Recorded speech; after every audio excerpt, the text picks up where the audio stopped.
United States Park Police. A brief history of the force. The United States Park Police enjoys a long and colorful history. Established by President George Washington and originally known as Park Watchmen, they have been continuously on duty in the District of Columbia since 1791. Control of the force has passed through a long succession of federal entities predating both the Department of the Interior and the National Park Service. In the earliest days, the watchmen were controlled by the Superintendent of Federal Buildings and Public Grounds. Initially, there were only 2 watchmen. One was assigned to the Executive Mansion, later known as the White House, the other to the U.S. Capitol Building. In 1849, with the establishment of the Department of the Interior, the watchman reported to the Commissioner of Public Buildings. By 1867, ranks had expanded to a total of 8 watchmen. 2 were assigned to the White House, 5 to the Smithsonian Castle Building, and 1 to Franklin Square. In 1867, the Chief Engineer of the United States Army assumed control of the force. The first uniform was adopted 33 years later in 1900. Green in color, it was fashioned after the appearance of German foresters. Uniforms and other necessary equipment, including revolvers, were provided to the watchmen at government expense beginning in 1912. Prior to this time, officers were responsible for purchasing their own weapons or to do without. On December 5, 1919, the force was legally titled United States Park Police. In that same year, the force acquired a major new responsibility with the transfer of Rock Creek Park to the Department of Public Buildings and Grounds. Staffing levels gradually increased from 12 in 1880 to 30, 1 sergeant and 29 officers by 1902.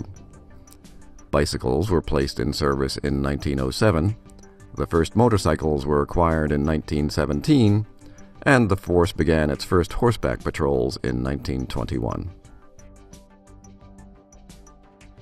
Under the leadership of the Chief Engineer of the U.S. Army, the force had grown from 8 officers to 58, 1 lieutenant, 3 sergeants, 53 privates, and 1 horse-mounted patrol officer. In 1925, the Office of Public Buildings and Public Parks of the National Capital was created, and the force found its place under this newly established office. By 1927, the first set of written rules guiding the force was published. These rules are equivalent to today's general orders. The force acquired its first motor vehicle in 1929, greatly enhancing the mobility of its officers. In 1932, the U.S. Park Police received its greatest responsibility since Rock Creek Park with the addition of the Mount Vernon Memorial Highway in Virginia, which is known today as the George Washington Memorial Parkway.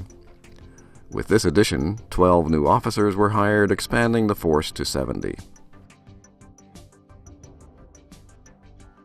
On June 10, 1933, President Franklin Delano Roosevelt signed an executive order placing the force under the exclusive charge and control of the National Park Service. This is the organizational umbrella under which the U.S. Park Police remain to this day. During the 1930s and early 1940s, Washington, D.C. experienced a spike in crime. The Washington Post called for a merger between the Metropolitan Police Department and the United States Park Police. National Park Service Associate Director Arthur Desmarais took a strong position against the merger. He advocated preserving a dedicated park police force.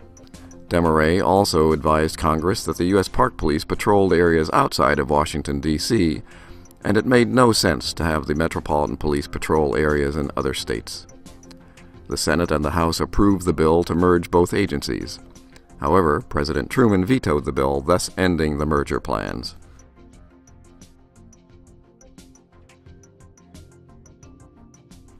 With the support of the National Park Service, the force flourished, developing many new specialized functions.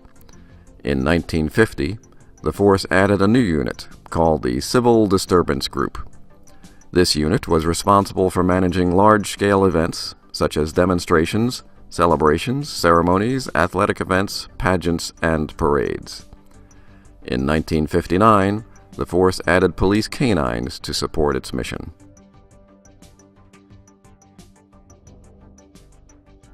Women held non-uniformed and specialized positions until the early 1970s. In 1972, Judith Schuster and Paulette Tubbs were appointed as police officers.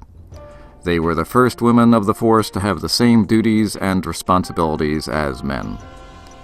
Initially outfitted with a crossover tie, blouse, and skirt, they quickly transitioned to the standard uniform worn by their male counterparts. In 1973, the force received its first helicopter, Eagle 1, followed by another, Eagle 2, in 1975. The aviation unit enabled the U.S. Park Police to provide aerial support and rescue operations for the National Capital Region. By 1974, the force had expanded with the inception of two new field offices: the New York Field Office to patrol Gateway National Recreation Area, and the San Francisco Field Office to patrol Golden Gate National Recreation Area. In 1975, the U.S. Park Police created its first Special Weapons and Tactics Team. This highly trained unit was designed to mitigate high-risk incidents such as hostage situations, barricaded subjects, demonstrations, and other special assignments. In 1977, the New York Field Office Marine Patrol Unit was established to support search and rescue operations at Gateway National Recreation Area, which is comprised of over 50% submerged lands. In more recent years, the Marine Patrol Unit has expanded its responsibilities to include high-visibility patrols in support of the ICON protection mission. With the rise of terrorist activity around the world, the U.S. Park Police was tasked with protecting one of our nation's greatest symbols of freedom, the Statue of Liberty National Monument. Under the leadership of the National Park Service, the force experienced very significant growth and sweeping expansion. It had grown from 70 officers in 1933 to a formidable force consisting of 595 officers and 87 civilian support staff members in 2016. From very modest beginnings, the force has grown to become a highly regarded and well-respected law enforcement agency.